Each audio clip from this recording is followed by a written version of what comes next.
नमस्कार बच्चों, Siddham YouTube channel में आपका हार्दिक स्वागत है, अभिनंदन है। आइए देखिए हम क्लास को आगे बढ़ाते हैं ना। जैवाणु चल रहा था और जैवाणु में हमने कार्बोहाइड्रेट को कंप्लीट कर लिया कल, है ना। अब आज हम स्टार्ट करते हैं प्रोटीन। आज हम किसको स्टार्ट कर रहे हैं बच्चों? प्रोटीन को, है ना। ये लीजिए प्रोटीन। ये प्रोटीन भी क्या है? एक महत्वपूर्ण क्या है, जैविक अणु है ना। प्रोटीन सामान्य परिस्थितियों में ऊर्जा देता नहीं है, ऊर्जादायी पदार्थ तो है ना, पर सामान्य परिस्थितियों में ऊर्जा देता नहीं है ना। आपातकालीन परिस्थितियों में ऊर्जा देता है ना। वैसे ये क्या करता है? कोशिकाओं की मरम्मत का काम करता है ना। किसका काम? कोशिकाओं की मरम्मत का काम करता है ना। तो देखिए क्या लिख सकते हैं अपन। प्रोटीन सबसे पहले एक ग्रीक शब्द है ना। प्रोटीन जो है ना वो एक ग्रीक शब्द प्रोटियोस से बना है ना।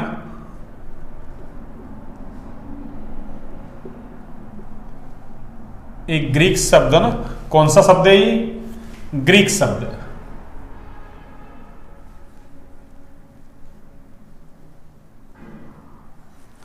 यानी प्रोटीन जो है वो एक ग्रीक शब्द किससे बना है? प्रोटियोस से बना है ना। प्रोटियोस। और इसका जो अर्थ होता है, इसका अर्थ वो होता है प्राइमरी इंपॉर्टेंस, है ना। इसका अर्थ क्या है? Primary importance.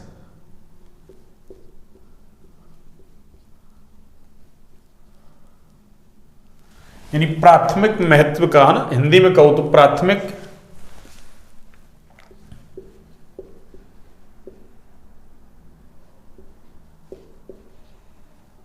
महत्व का।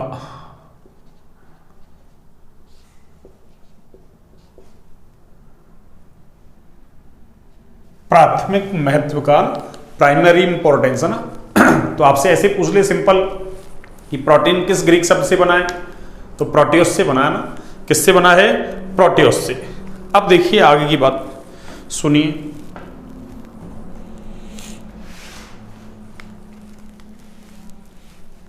अर्थात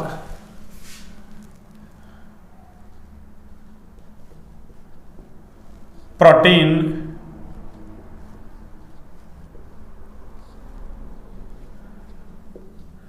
जीवन संबंधी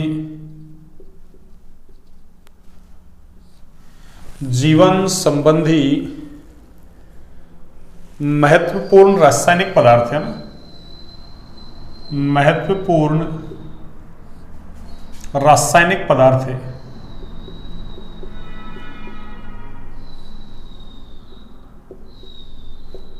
पदार्थ है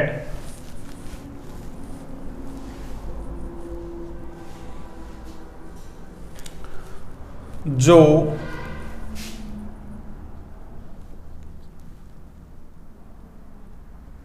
जीवन की वृद्धि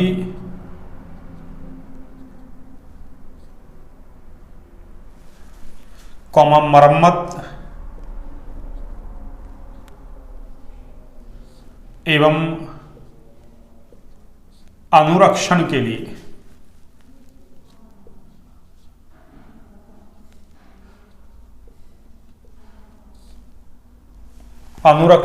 लिए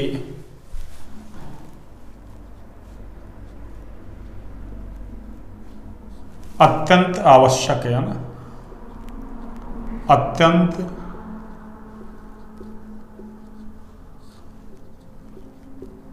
आवश्यक है ना। यानी जीवन की वृद्धि, मरम्मत, है ना।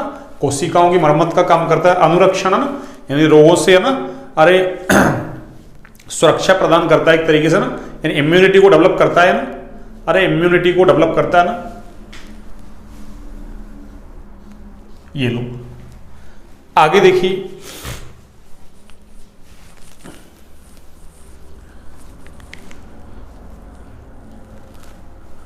प्रोटीन जो है ना,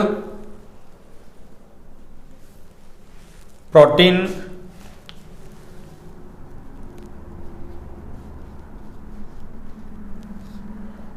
सभी जीवित कोशिकाओं में, जीवित कोशिकाओं में पाए जाते हैं, यानी जितनी भी जीवित कोशिकाएं सब में पाए जाएंगे ना, जो कि शरीर का संरचनात्मक एवं क्रियात्मक आधार बनाते हैं ना, संरचनात्मक एवं क्रियात्मक आधार बनाते हैं। ये लो, अगला है प्रोटीन की जो स्रोत है ना, प्रोटीन की स्रोत यानी किस किस से प्रोटीन मिल सकता है ना।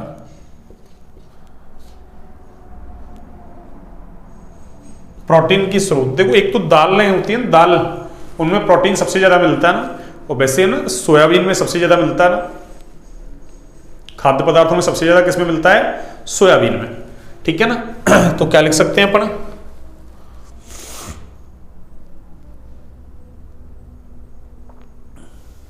एक तो दाल ही लिख लो ना, दाल, दूध, पनीर, मूंगफली,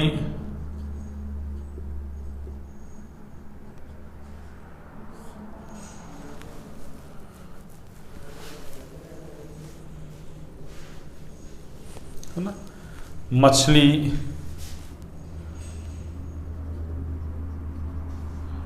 मांस, है ना, सूखे मेवे इनमें मिलती है ना, सूखे मेवे, है ना, सोयाबीन एटसेट्रा।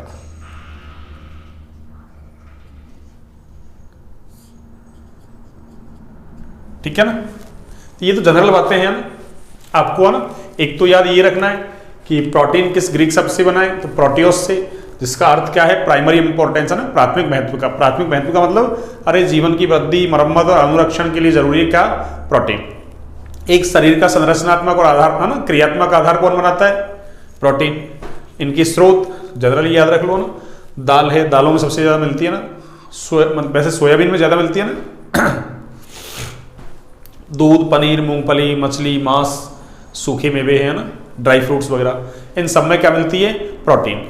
अब सुनिए, प्रोटीन जो है ना, प्रोटीन ये एमिनो एसिड्स के बहुलक होते हैं ना। अरे प्रोटीन क्या होते हैं, एमिनो एसिड्स के बहुलक। जैसे कल पढ़ा था ना अपन, स्टार्च वगैरह ना, ग्लाइकोजन वगैरह ना, सेलुलोज वगैरह, जैसे है ना, स्टार्च है अल्फा ना डी ग्लूकोज का बहुलक था, यानी बहुत सारी अल्फा डी ग्लूकोज की इकाइयां जुड़ेंगी ना, मोनोसेकेराइड इकाइयां, और एक बड़ा अणु बनाएंगे, वो बड़ा अणु क्या था, स्टार्च। ऐसे यहाँ एमिनो एसिड्स बहुत सारे आपस में जुड़ेंगे ना, छोटी छोटी इकाइयां, और एक बड़ा अणु बनाएंगे, बड़ा अणु क्या है, प्रोटीन है ना। तो क्या कहेंगे कि प्रोटीन एमिनो एसिड्स के क्या हैं, बहुलक। तो देखिए इस लाइन को मैं लिखता हूं, इंपॉर्टेंट है ना। और एमिनो एसिड्स में भी कौन से, अल्फा एमिनो एसिड है ना, कौन से, अल्फा एमिनो एसिड। वैसे एमिनो एसिड है ना, अरे बीटा गामा ना, इस तरीके से हो सकते हैं ना, पर उसमें भी अल्फा एमिनो एसिड होता है ना, कौन सा, अल्फा एमिनो एसिड। तो क्या लिखेंगे, सभी प्रोटीन, ये लाइन इंपॉर्टेंट है ना, अल्फा एमिनो अम्लों के बहुलक होते हैं।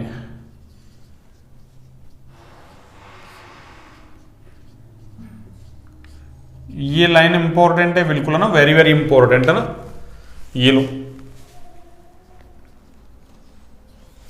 पूछ लेगा आपसे है ना कि प्रोटीन किसके बहुलक होते हैं, अल्फा एमिनो अम्ल, बीटा एमिनो अम्ल ना, गामा एमिनो अम्ल ना, ऐसे डेल एमिनो अम्ल, ऐसे पूछ लेना। तो कौन सा है, अल्फा एमिनो अम्ल, आपको ये याद रखना ना, ठीक है। एक देखिए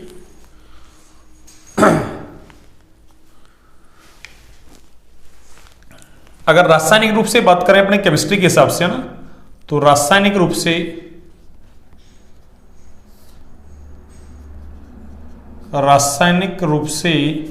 प्रोटीन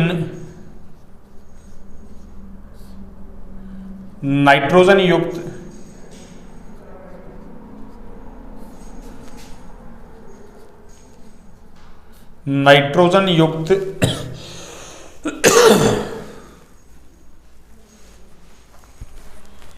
जटिल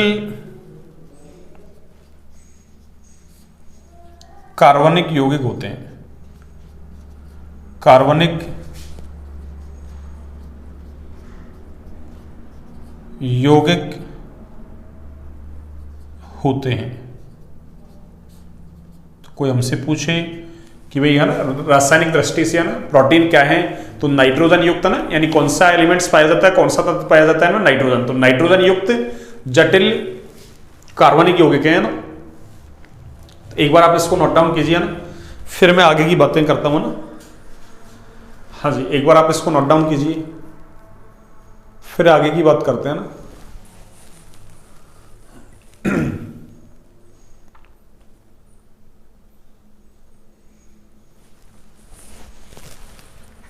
ये लो, आपने नोट डाउन कर लिया?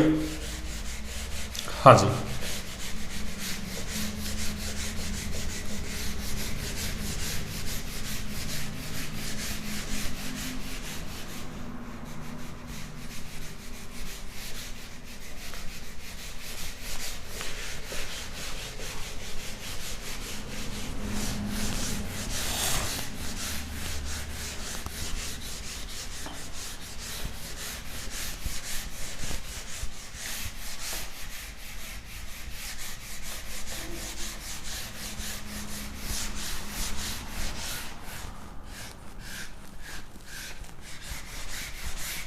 हाँ जी,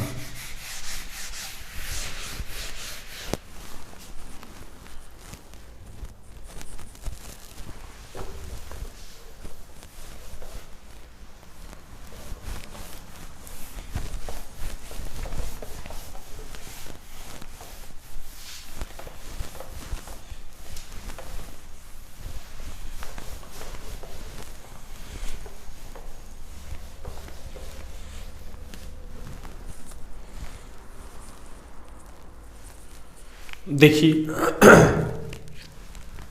प्रोटीन का आंशिक जल अपघटन करवाते हैं ना, उससे पेप्टाइड मिलते हैं ना, और अगर पूर्ण जल अपघटन करवाते हैं तो उससे अल्फा एमिनो एसिड मिलते हैं ना। तो क्या कहेंगे, प्रोटीन का आंशिक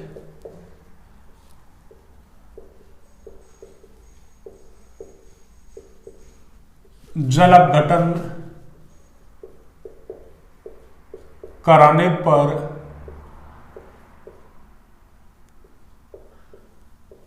पेप्टाइड, जबकि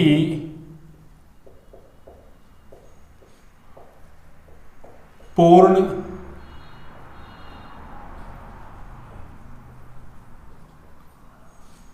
जल अपघटन कराने पर अल्फा एमिनो एसिड है ना मिलते हैं।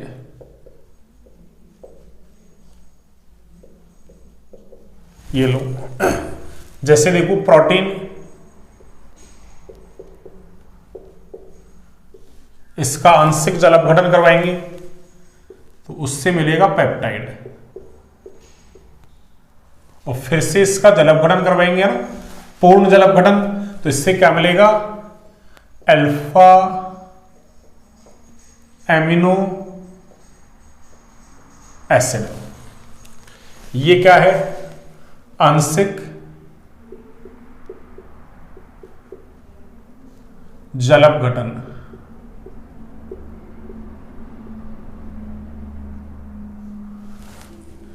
ये पूर्ण जल अपघटन है ना, यानी आंशिक वाले का फिर से क्या करवा दिया अपन ने, जल अपघटन।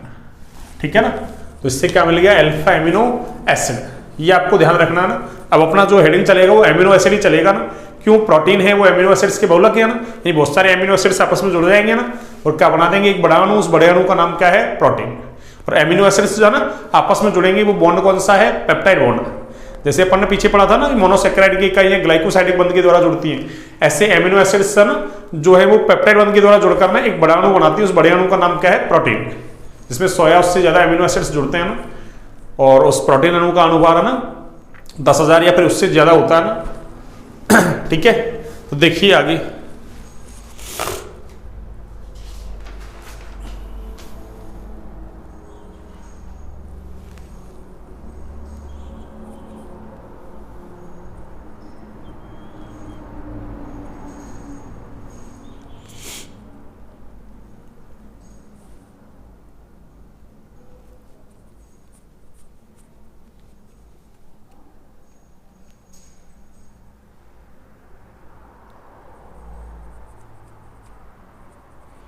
हाँ जी, अपनी हेडिंग क्या है, amino acid sir, amino acid,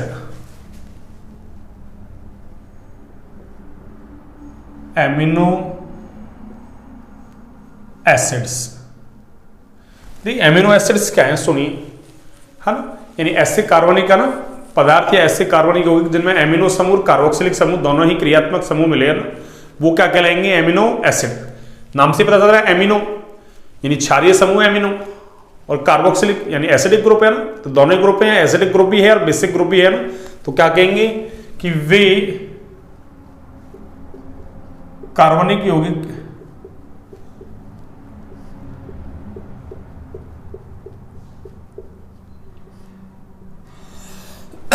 जिनमें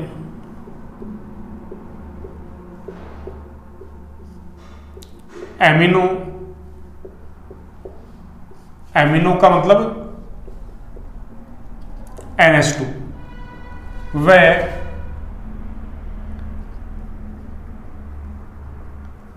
कार्बोक्सिलिक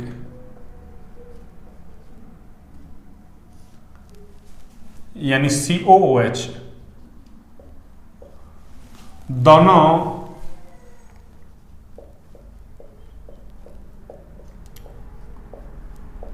प्रकार्यात्मक समूह पाए जाते हैं।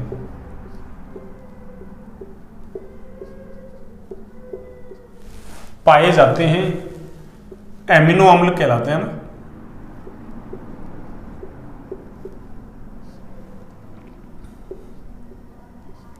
एमिनो अम्ल कहलाते हैं। ये लीजिए, अब एमिनो एसिड्स है ना कुल 20 टाइप के होते हैं भैया ना, कितने टाइप के, 20 टाइप के एमिनो एसिड होते हैं ना, वो अनंत प्रकार से संयुक्त होकर ना हजारों किस्म के प्रोटीन का निर्माण कर सकते हैं ना, तो क्या कहेंगे,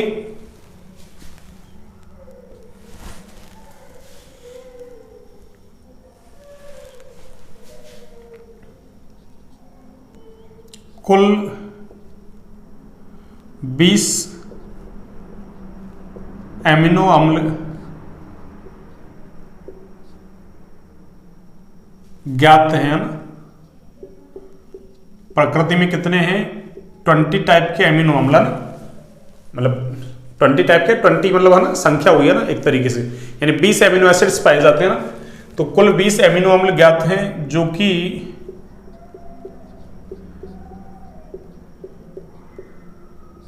अनंत प्रकार से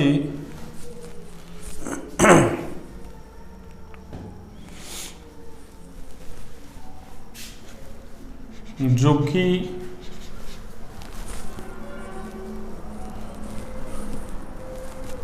अनंत प्रकार से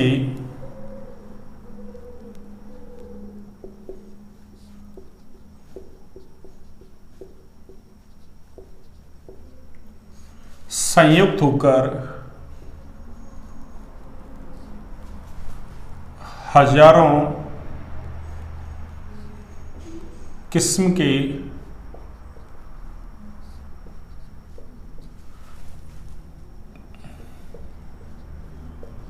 प्रोटीनों का निर्माण करते हैं ना।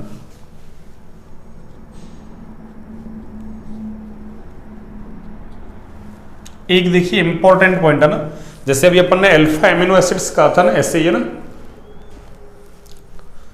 अधिकांश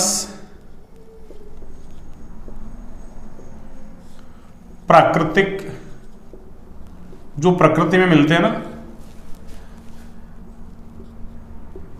एमिनो एसिड्स का विन्यास कैसा होता है, एल।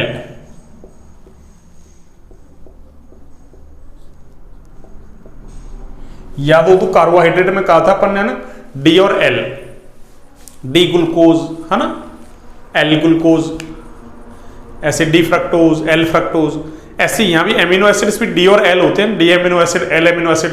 तो अधिकांश जो प्राकृतिक एमिनो एसिड है वो कौन सा विन्यास रखते हैं, एल।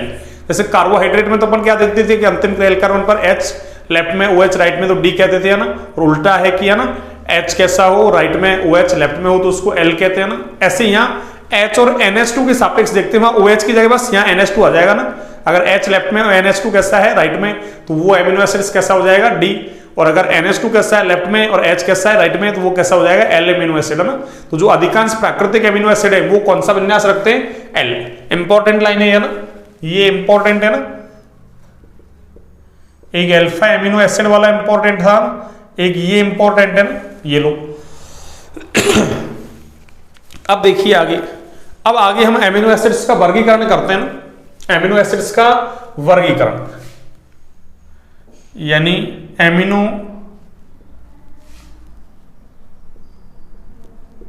अम्लों का वर्गीकरण। देखिए एमिनो एसिड्स का वर्गीकरण कैसे करते हैं ना, वैसे 2-3 टाइप से कर रहे हैं अपन है ना, 2-3 टाइप से है ना। तो पहला देखो वर्गीकरण क्या है, सुनिए।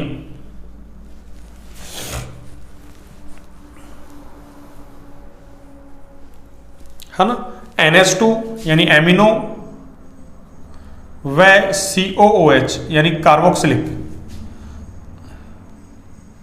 समूहों की स्थिति के आधार पर, स्थिति के आधार पर, और देखिए इस आधार पर क्या करते हैं अपन ना,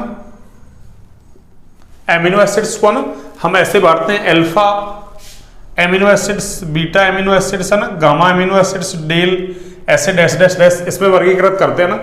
अरे NH2 COOH एक दूसरे के सापेक्ष कहाँ है ना, जैसे यूं देखिए, अरे ऐसे लिख दूं मैं ना, R ये CH, ये NH2 है ना, और ये CH2 और ये मान लो COOH, ऐसा कोई एमिनो एसिड है ना। तो एमिनो ग्रुप भी है, एसिडिक ग्रुप भी है, दोनों ही ग्रुप है ना। अब देखिए ये COOH है ना, ये COOH जिस कार्बन से डायरेक्ट जुड़ा उस कार्बन का नाम क्या है, अल्फा कार्बन। अरे क्रियात्मक समूह जिस कार्बन से डायरेक्ट जुड़ा होता है वो अल्फा कार्बन होता है ना। अब कोई कहेगी सर ये भी तो क्रियात्मक समूह है ना, तो इससे डायरेक्ट जुड़ा कार्बन भी तो अल्फा हो सकता है। अरे पर मैं ये कहूंगा बच्चों है ना क्या, अरे देखिए है ना, वो COOH मुख्य क्रियात्मक समूह है, ये क्रियात्मक समूह था पर इसकी प्रायोरिटी कम है ना, अरे इसकी वरीयता कम है इसलिए ये प्रतिस्थापी बन गया। तो हम तो किसको, अरे मुख्य क्रियात्मक समूह को प्रायोरिटी देंगे ना, इसलिए उससे डायरेक्ट जुड़ा कार्बन क्या है, अल्फा। उससे अगला क्या हो जाएगा, बीटा। उससे अगला क्या हो जाएगा, बीटा। तो देखिए ये कौन सा एमिनो एसिड हो गया, एमिनो ग्रुप COOH के सापेक्ष का है, बीटा पोजीशन पे है ना। कौन सी पोजीशन पर, बीटा। तो इसका नाम क्या हो जाएगा, बीटा एमिनो एसिड्स। ठीक है ना। तो ये अपने कोई खास काम का नहीं है ना, बस ऐसे देख लो आप, चाहो तो इसी एग्जांपल को दे लो, ये लो, जैसे मैं है ना इसको ऐसा कह दूं ना, ये लो, अरे इसी को ले लो ना एग्जांपल, ये लो है ना, इसका ये एग्जांपल हो गया है ना, ये लो, अरे ये एग्जांपल यहाँ आ गया, ये लो है ना, ठीक है ना, ये लो है ना। ऐसा एग्जांपल मान लो अपन ने बना लिया, ऐसा हाइपोथेटिकल एग्जांपल बना लिया ना। तो ये कौन सा एमिनो एसिड है, अरे इसका नाम क्या है बच्चों, इसका नाम लिख देता हूं मैं, ये लो, ये बीटा एमिनो एसिड है, ना ये लो, ये NH2 समूह COOH के सापेक्ष कहाँ है, अरे बीटा पोजीशन पे है ना, तो इसका नाम क्या हो गया, बीटा एमिनो एसिड। कोई नहीं पूछ रहा आपसे ना। अगला देखिए सेकंड है ना, इनकी संख्या के आधार पर ना, कि NH2 और COOH की संख्या के आधार पर ना, यानी NH2 व COOH की संख्या के आधार पर,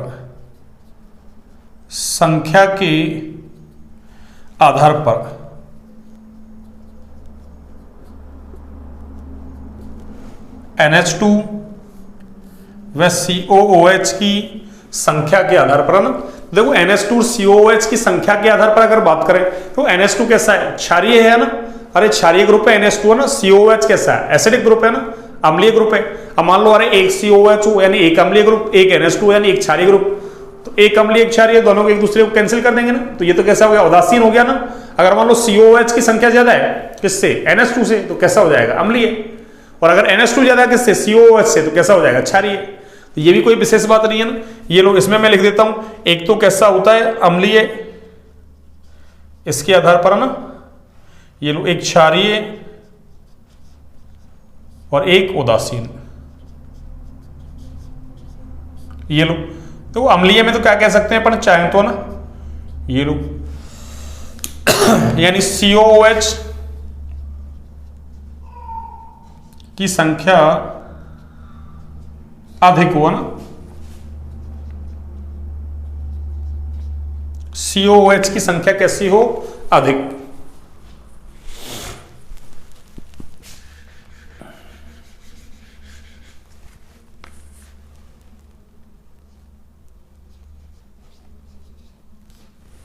ऐसे इधर देखो, यहां NH2 की संख्या अधिक हो ना, NH2 की संख्या अगर अधिक है तो फिर वो कैसा हो जाएगा, एमिनो एसिड क्षारीय।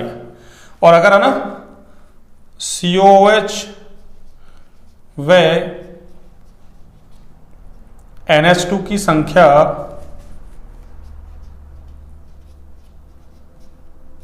बराबर हो तो वो कैसा है, अरे वो कैसा है बच्चों, अरे उदासीन एमिनो एसिड, ठीक है ना। तो ये क्लासिफिकेशन मैंने ना, ये वाले क्लासिफिकेशन कोई ज्यादा इंपॉर्टेंट नहीं है ना, सिंपल मैंने समझा दिया आपको ना। अब देखिए आप आगे वाला ना वो इंपॉर्टेंट है ना, अगला क्लासिफिकेशन है वो ना, तो एक बार आप इसको नोट डाउन कीजिए ना, अगला वाला क्लासिफिकेशन है वो इंपॉर्टेंट है आपके ना, तो एक बार आप इसको नोट डाउन कीजिए, फिर अब हम आगे की बात करते हैं।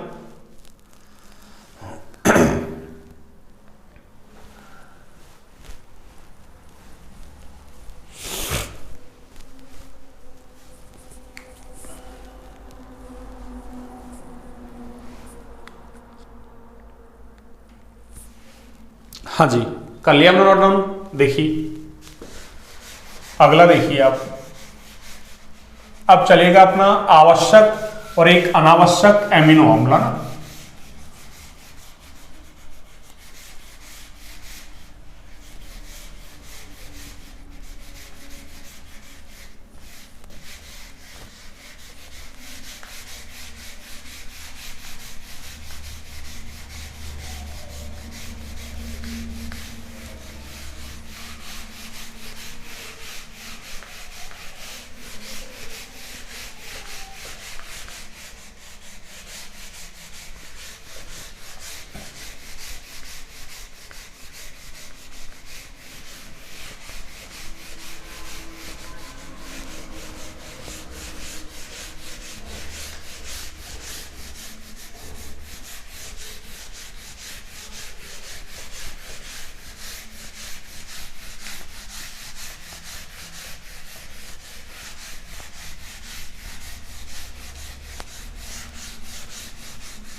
हाँ जी, तीसरा जो क्लासिफिकेशन है ना वो देखिए आप।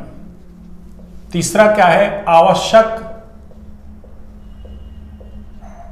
व अनावश्यक, है ना,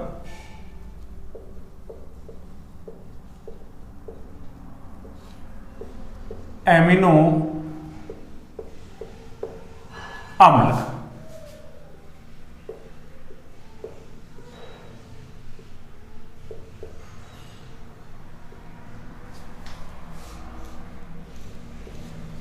आवश्यक और अनावश्यक एमिनो अम्ल।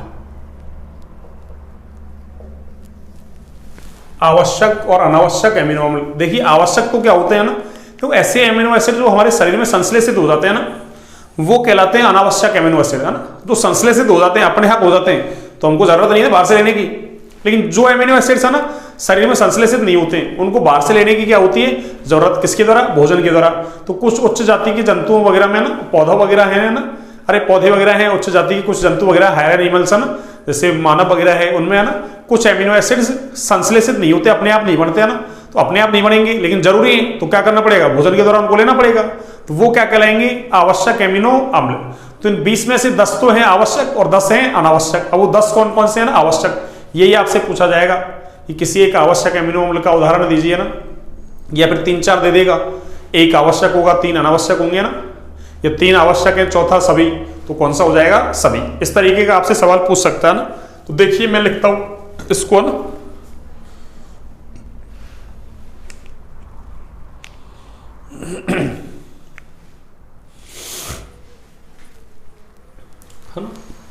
यानी ऐसे एमिनो अम्ल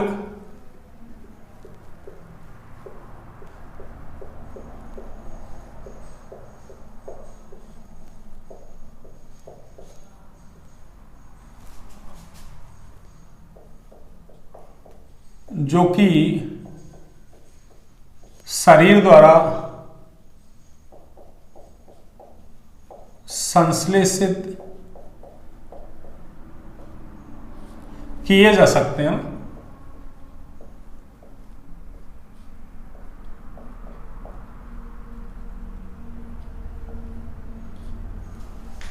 शरीर द्वारा संश्लेषित किए जा सकते हैं।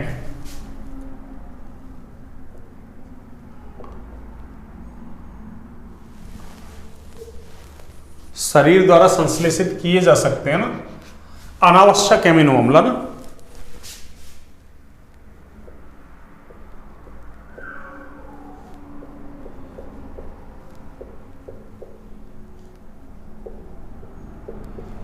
जबकि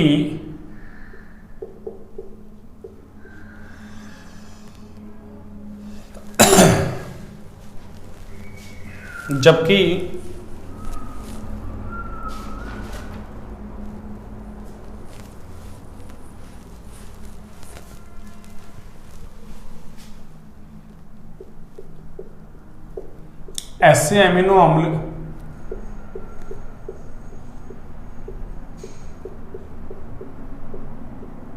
जिनका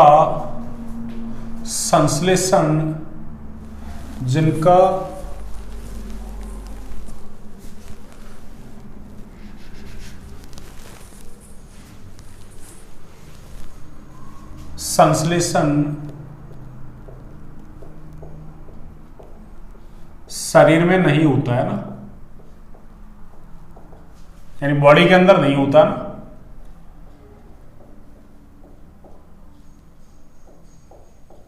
किंतु आवश्यक होते हैं ना, किंतु आवश्यक होते हैं।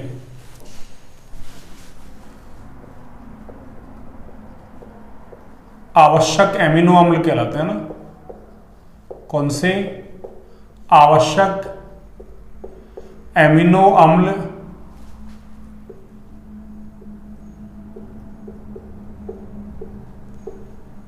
कहलाते हैं। कौन से, आवश्यक एमिनो अम्ल कहलाते हैं ना। अब देखिए आवश्यक एमिनो अम्लों की संख्या कितनी है, 10। आवश्यक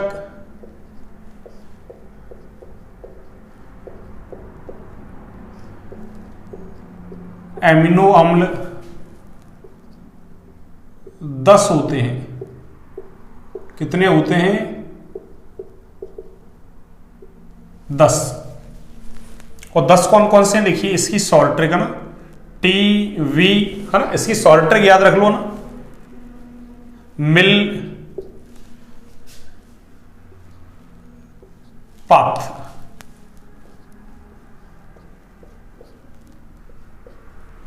टीवी मिल पाथ। देखिए टी से ट्रिप्टोफैन, टी से क्या है बच्चों?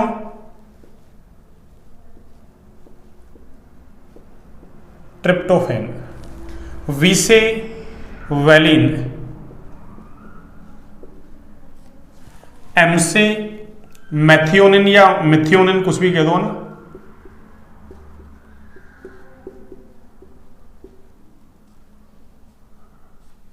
मैथियोनिन। आई से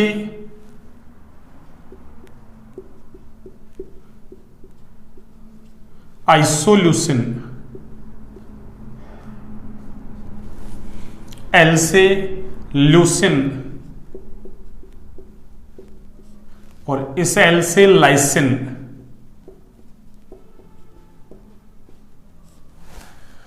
और पी से phenylalanine. Phenyl alanine.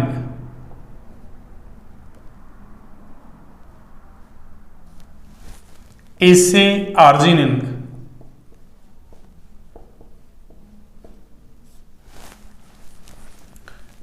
T से थ्रियोनिन।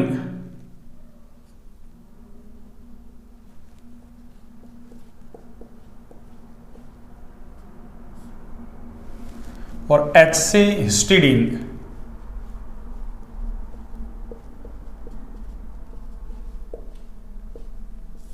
एच से हिस्टिडीन। तो ये 10 आवश्यक एमिनो एसिड्स हैं ना। तो आपसे पूछ ले कि किसी एक आवश्यक एमिनो एसिड्स का नाम लिखिए ना, या अभी मैंने कहा था ऑब्जेक्टिव में पूछ ले आपसे ना, एक ही बात है ना। आगे देखिए आप,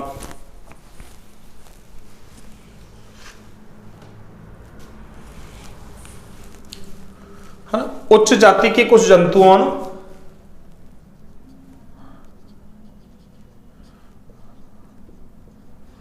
उच्च जाति के कुछ जंतुओं व मनुष्यों में, है ना, मनुष्यों में आवश्यक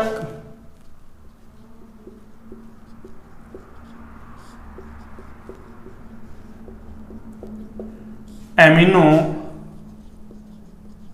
अम्लों का संश्लेषण नहीं होता है ना।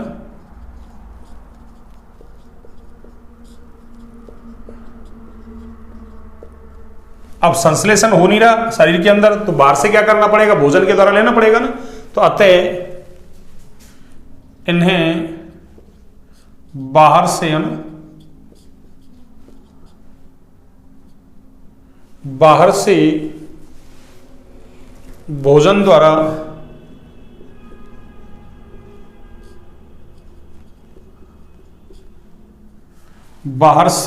द्वारा लेना आवश्यक होता है ना, आवश्यक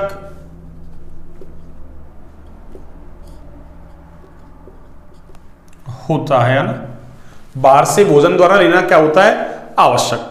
अब देखिए आगे, है ना, एक नोट डालता हूं मैं ना।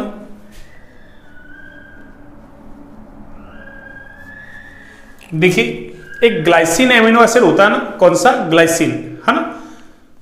आगे भी आएगा, ये ग्लाइसिनेटो लिगेंड बनाएंगे ना।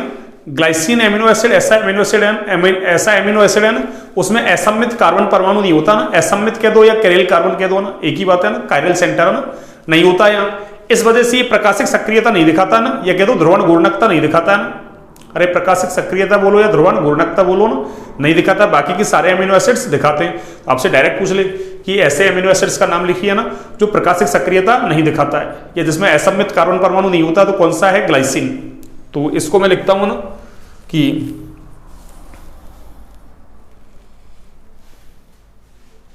ग्लाइसिन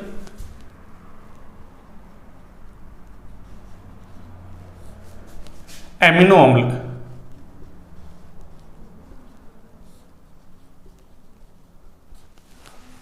और ग्लाइसिन का फॉर्मूला है NH2CH2COOH। देखो एक ग्रुप अलग दूसरा अलग लेकिन दो H एक जैसे है ना। तो ग्लाइसिन एमिनो एसिड को छोड़कर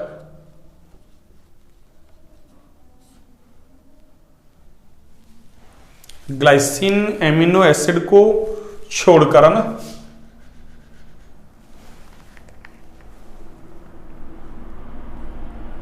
छोड़कर बाकी सभी एमिनो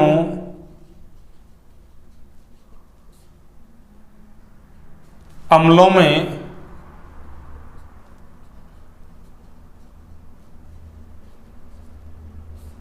असम्मित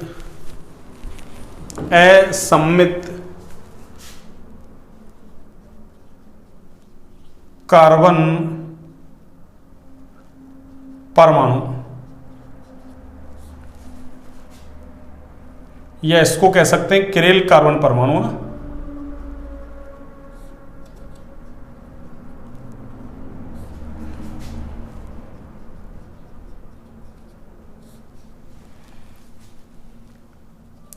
उपस्थित होता है। अतः ये प्रकाशिक सक्रियता या फिर क्या बोल सकते हैं ध्रुवण घूर्णकता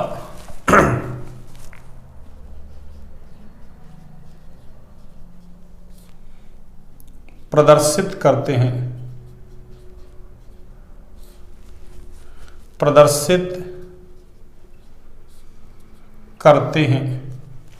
हाँ। तो ग्लाइसिन एमिनो एसिड्स को छोड़कर बाकी की जो सारे एमिनो एसिड्स हैं ना उनमें असम्मित कार्बन परमाणु होता है ना, इस वजह से वो प्रकाशिक सक्रियता या ध्रुवण घूर्णकता प्रदर्शित करते हैं। तो कौन नहीं करता है? ग्लाइसिन एमिनो एसिड्स नहीं करता है ना। तो एक बार आप इसको नोट डाउन कीजिए। एक इंपॉर्टेंट नोट और डालता हूं है ना अलग से।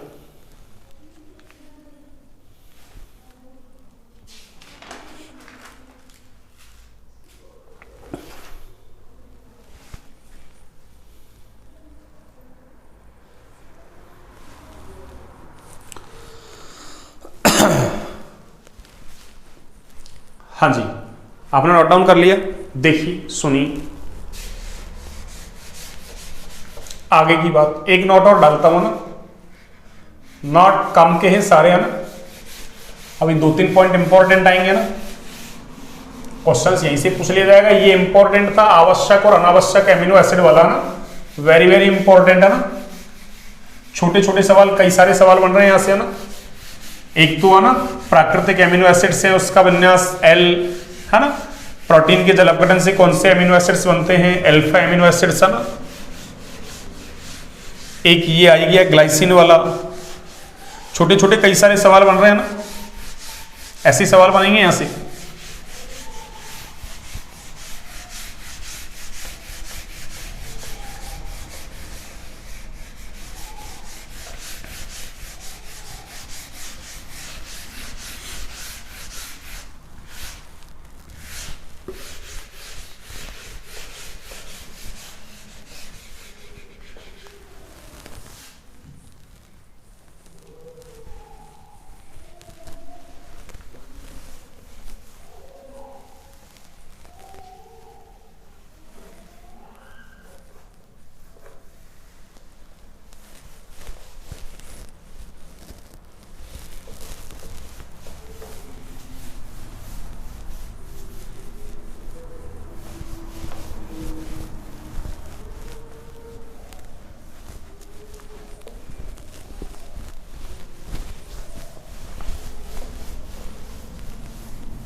हाँ जी, देखिए अगला नोट,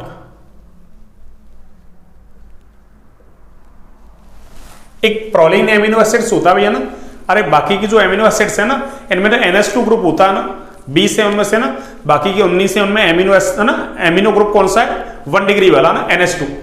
लेकिन प्रोलीन एमिनो एसिड एक ऐसा एमिनो एसिड है ना जिसमें एमिनो समूह तो है लेकिन वो 2 डिग्री एमिनो समूह है ना, तो ये अलग हो गया। ऐसे ही पूछ ले कि बताओ भैया ना ऐसा एमिनो एसिड कौन सा जिसमें द्वितीयक एमिनो समूह मिलता है, तो प्रोलीन। तो क्या कहेंगे, प्रोलीन एमिनो एसिड्स में क्या मिलता है, अरे द्वितीयक एमिनो समूह ना, प्रोलीन एमिनो अम्ल में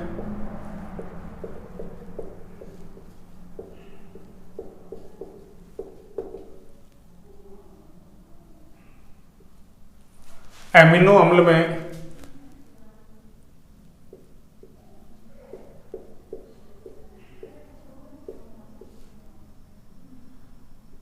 द्वितीयक एमिनो समूह, और वो द्वितीयक एमिनो समूह कैसा होता है, अरे ये द्वितीयक एमिनो समूह है ना, अल्फा कार्बन से जुड़ा होता है ना,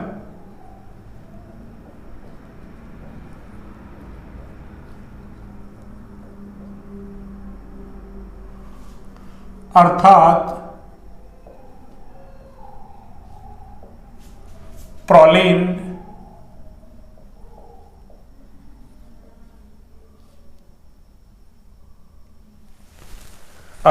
प्रोलीन एक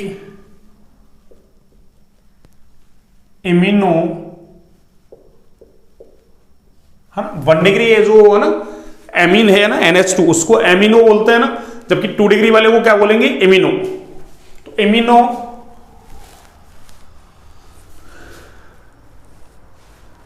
प्रोलीन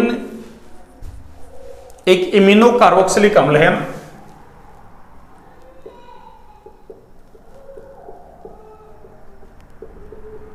कार्बोक्सिलिक अम्ल है ना,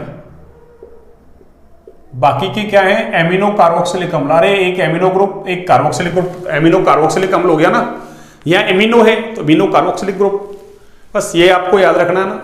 एक देखिए एमिन के अंदर है ना, अरे क्षारीय समूह भी है NH2 और COOH भी है, अम्लीय ग्रुप भी है ना, ये दोनों ग्रुप आपस में क्रिया करके एक आंतरिक लवण बनाते हैं ना, जिसकी है ना द्विध्रुव के समान संरचना होती है, इसलिए क्या कहते हैं उसको हम, द्विध्रुवक आयन या ज्यूटर आयन है ना, या उभयाविष्ट आयन, एम्फोलाइट आयन है ना इंग्लिश में कहो तो अगला पॉइंट क्या हो जाएगा अपना,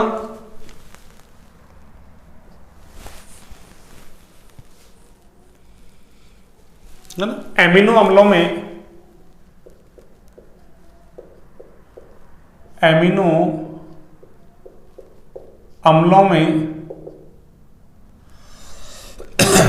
एमिनो व कार्बोक्सिलिक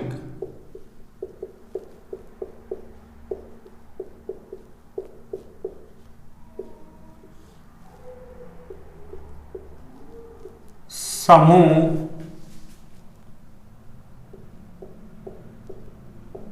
परस्पर क्रिया करके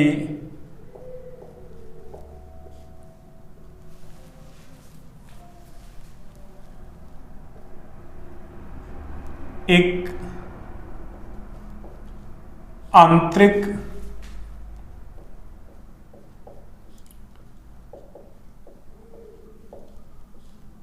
लवण बनाते हैं ना,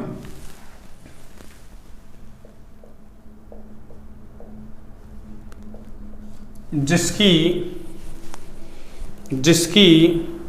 द्विध्रुवीय संरचना होती है ना, यानी द्विध्रुव के समान, जिसकी द्विध्रुवीय संरचना होती है ना,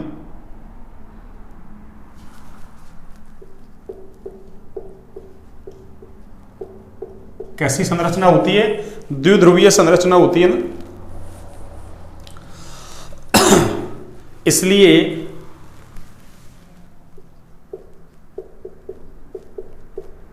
एमिनो अम्लों को, एमिनो एसिड्स को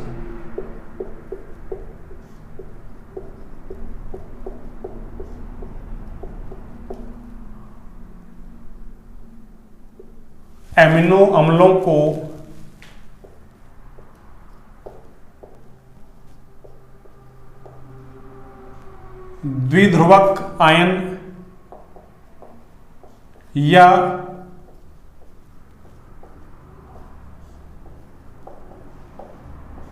ज्विटर आयन या फिर इसको ना उभयाविष्ट आयन है ना,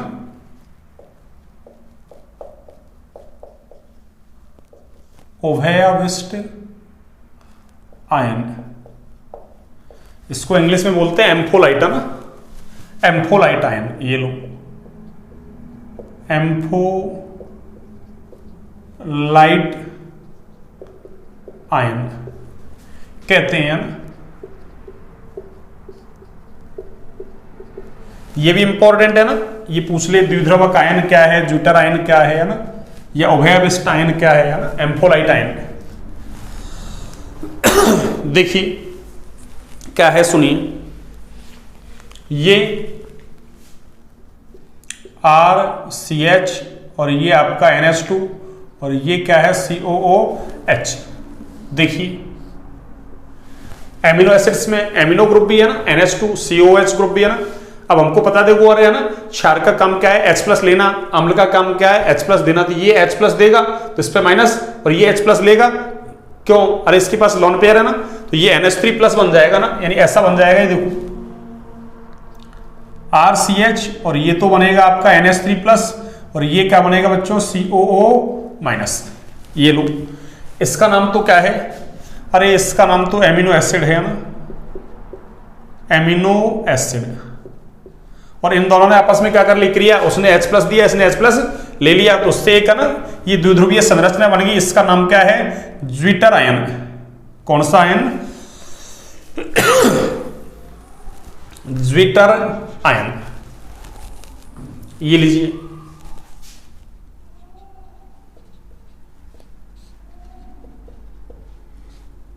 ये 3-4 नाम मैंने लिख दिया ना सारे, ठीक है। अब देखिए आप इसके बाद पेप्टाइड है ना, हेडिंग क्या हो जाएगी अपनी, पेप्टाइड।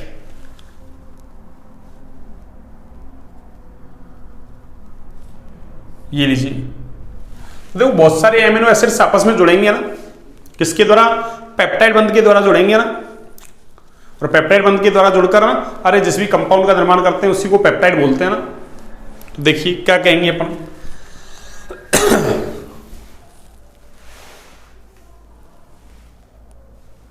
यानी एमिनो अम्लों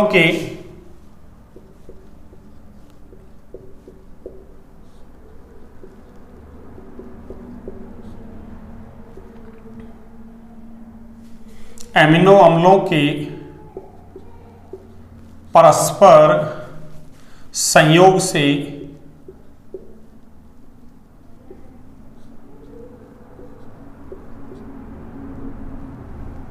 बने एमाइड को पेप्टाइड कहते हैं ना।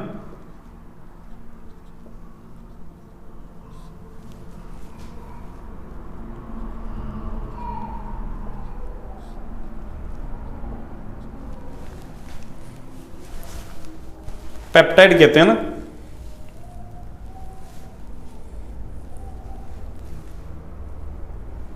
है ना, यानी एमिनो अम्ल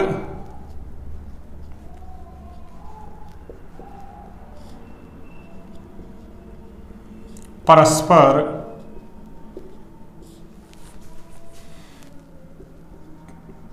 जिस बंध से जुड़कर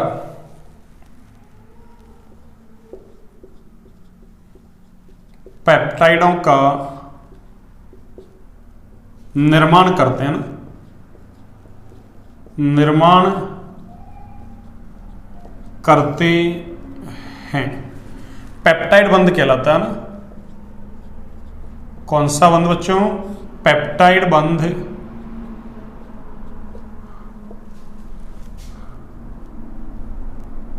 कहलाता है।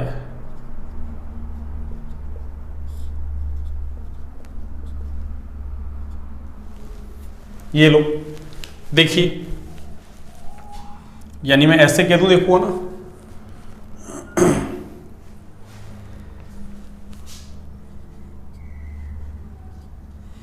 RCH NH2COOH है ना। और एक देखो मैं ऐसे लिख दूं ना,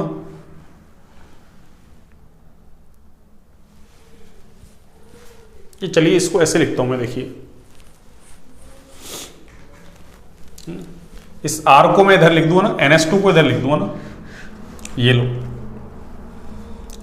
ये NH2 को मैं इधर लिख दूंगा ना, ये लीजिए, और ये R को मैं ऐसे लिख दूंगा ना, और देखिए ये NH2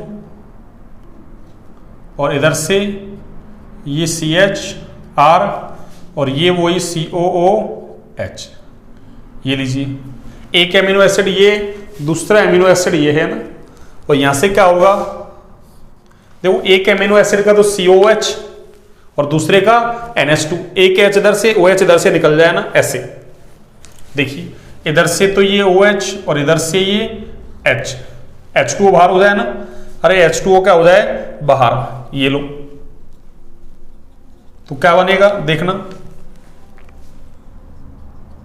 ये NH2, ये CHR और ये आपका CO और ये आपका NH, ठीक है ना, ये CH, ये R और ये आपका COOH। देखिए ये वाला जो बॉन्ड है ना, ये वाला बॉन्ड, अरे इसी का ही नाम क्या है, ये जो बॉन्ड है ना ये वाला, अरे ये ही बॉन्ड कौन सा बॉन्ड है बच्चों, अरे पेप्टाइड बॉन्ड। तो आपसे पूछ ले किया ना, प्रोटीन के निर्माण के दौरान एमिनो एसिड्स है ना, अरे कौन से बंध के द्वारा जुड़े होते हैं, पेप्टाइड बंध के द्वारा ना। इसमें क्या हो रहा है, एक एमिनो एसिड्स, अरे एक एमिनो एसिड्स तो ये है ना, शॉर्ट में लिख दूं मैं, ये लो एमिनो एसिड, ये भी क्या है एमिनो एसिड। तो एक एमिनो एसिड का तो एमिनो ग्रुप, दूसरे का COOH ग्रुप क्या करते हैं पेप्टाइड बंध के द्वारा जुड़ते हैं ना, जल निकल जाता है, पेप्टाइड बॉन्ड बन जाता है। ऐसे अगला एमिनो एसिड इधर आएगा, उसका NH2 इसका है ना COH, ऐसे एक इधर आ जाएगा तो इसका NH2 उसका COH, ऐसे ही जुड़ते जाएंगे ना, और एक बड़ा अणु बना लेंगे ना। जब लगभग 100 या उससे ज्यादा एमिनो एसिड्स आपस में पेप्टाइड बॉन्ड के द्वारा जुड़ जाते हैं ना, तो एक बड़े अणु का निर्माण होता है। उस बड़े अणु का नाम क्या है, प्रोटीन। क्या नाम है बच्चों, प्रोटीन। तो क्या लिख सकते हैं अपन, प्रोटीन, ये लो,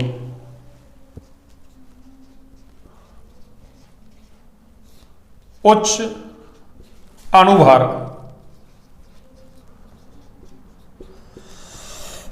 और उच्च अणुभार कितना, 10,000 या उससे अधिक है ना।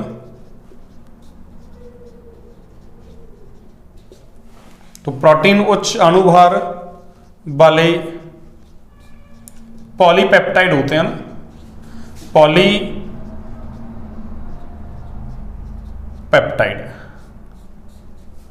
होते हैं।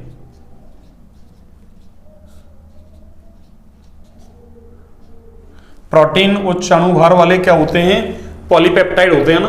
क्या होते हैं, पॉलीपेप्टाइड, जिनमें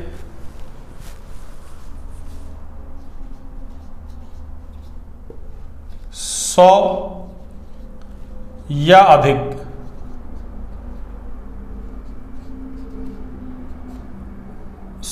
अधिक एमिनो अम्ल ना, एमिनो अम्ल परस्पर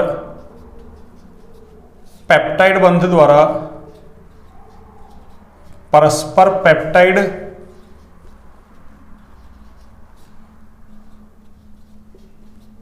बंध द्वारा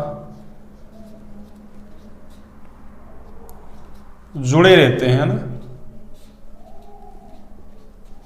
जुड़े रहते हैं, ठीक है ना। अब एक पेप्टाइड का नामकरण और करना है ना, आप एक बार इसको नोट डाउन कीजिए ना। ये सारी चीजें मैंने ना, ये सब कुछ इंपॉर्टेंट है ना, आपके द्विध्रुवकायन वगैरह नॉट वगैरह जितने भी डाले मैंने ना सारे, है ना। पेप्टाइड बंध क्या होता है पूछ ले आपसे ना, तो पेप्टाइडों में पाए जाने वाला बंध क्या कहलाता है? पेप्टाइड बंध, ठीक है ना। तो एक बार आप इसको नोट डाउन कीजिए, फिर मैं आना एक छोटा सा टॉपिक है, बस 5 मिनट का भी नहीं है ना।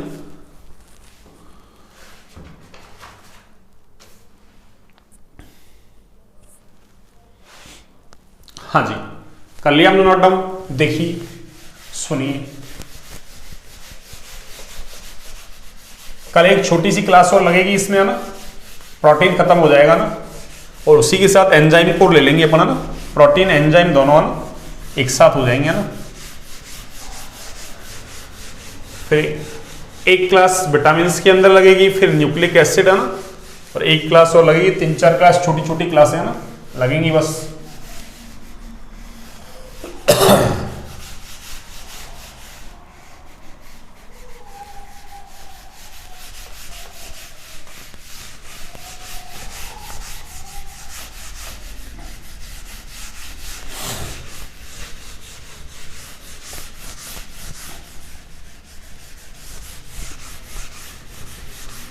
हाँ जी बच्चों,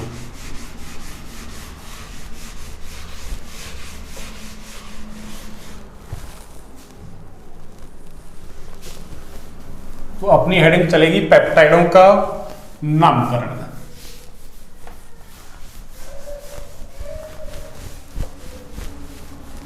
हाँ जी बच्चों, देखिए अपनी हेडिंग क्या है?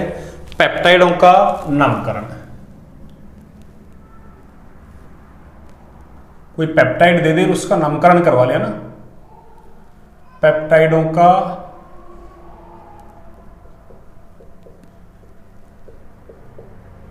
नामकरण।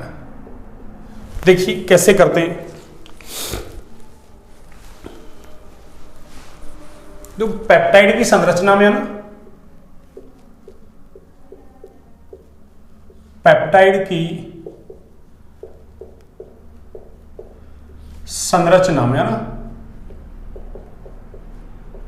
जो एन सिरा है ना, कौन सा सिरा? एन सिरा, वो तो लेफ्ट में होता है ना, एन सिरा बाईं ओर, जबकि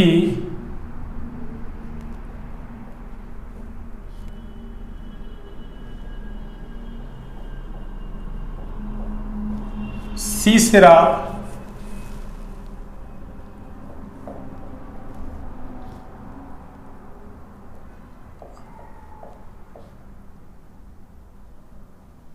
दाईं ओर होता है ना, दाईं ओर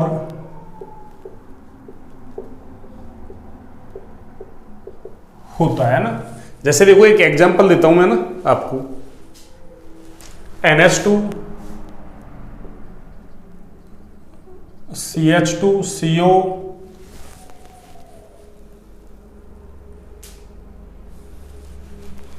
NH,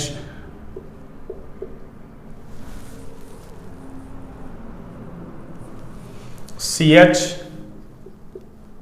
और ये CH3 CO NH।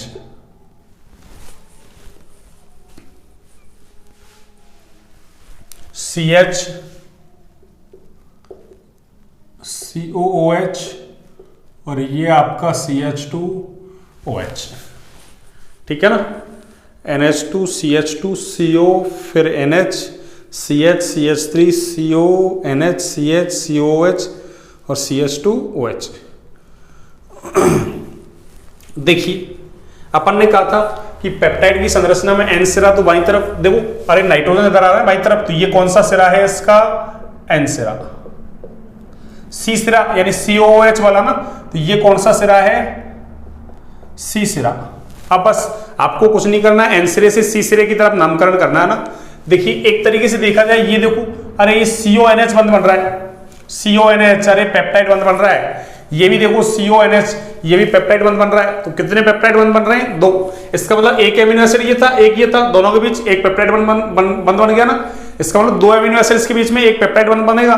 तो फिर एक इसके और ये आने वाला इधर से ये, तो ये दूसरा हो गया। तो 2 पेप्टाइड बंध हैं, इसका मतलब एक एमिनो एसिड और बढ़ा दो ना। तो एमिनो एसिड कुल कितने हो गए? 3। अगर था ना 3 पेप्टाइड बॉन्ड है तो एमिनो एसिड कितने हो जाएंगे? 4। ऐसे मान लो 10 पेप्टाइड बॉन्ड है तो एमिनो एसिड कितने हो जाएंगे? 11। अब बस इसका आपको नाम लिखना है, बस N सिरे से C सिरे की तरफ, है ना। तो देखिए ये वाला जो एमिनो एसिड है ना, ये वाला देखिए ये आपको दिख रहा होगा CO, इसका OH चला गया और उसका H चला गया इधर वाले का।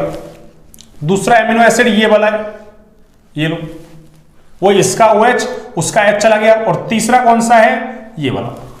अब तीनों के देखो नाम क्या है सुनो। ये तो ग्लाइसिन एमिनो एसिड है, NH2CH2COOH, इसका नाम तो क्या है? ग्लाइसिन। और उसका जो नाम है ना, इसका नाम है एलेनिन। एलेनिन कुछ भी कह दो ना। और उसका नाम है सीरीन।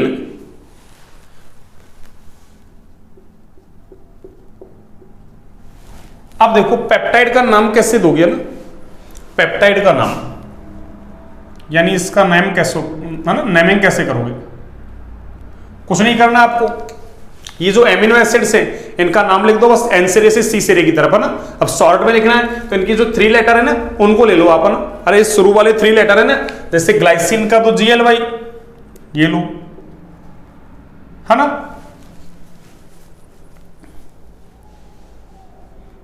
ग्लाइसिन है ना, तो ग्लाइसिल,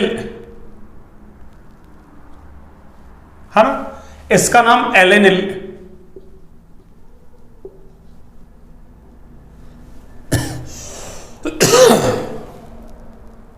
और सीरीन का सीरीन।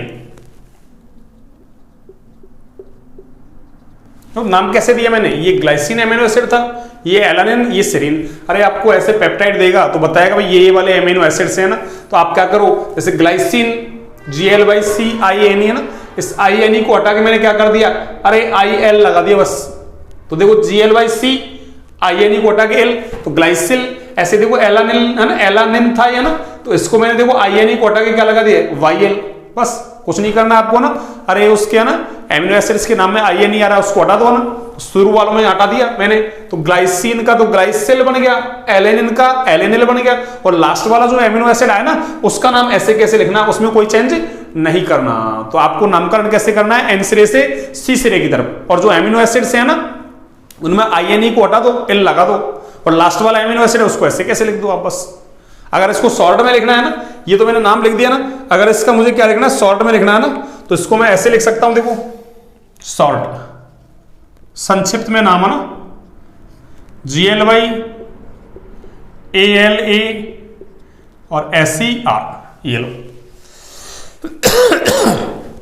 ग्लाइसिल, एलेनिन और ये सीरीन। ठीक है ना। इस तरीके से पेप्टाइड का नामकरण करते हैं ना। चलिए आज की क्लास को यहीं तक रखते हैं बच्चों ना। अगर अच्छी लगे क्लास तो लाइक सब्सक्राइब शेयर करें, है ना। हाँ ज्यादा से ज्यादा शेयर करें भैया ना। हाँ शेयर कर रहे हैं आप, लेकिन फिर भी थोड़ा कंजूसी कर रहे हैं ना। शेयर ज्यादा से ज्यादा करें ना क्लास को ना।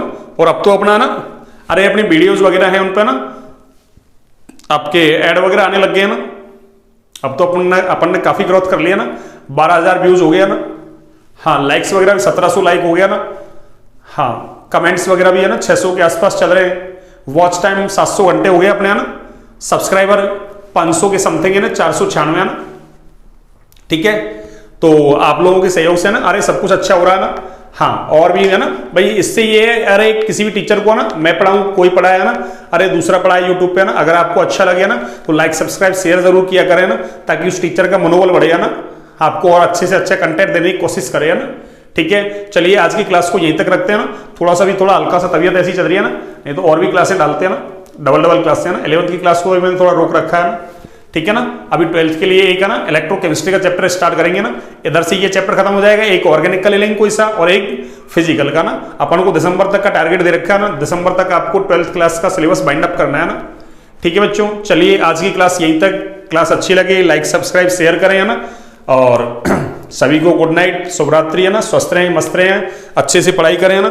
पढ़ाई करने का मौसम है, अच्छा मौसम है ना, पढ़ाई के अनुकूल है ना। ठीक है, चलिए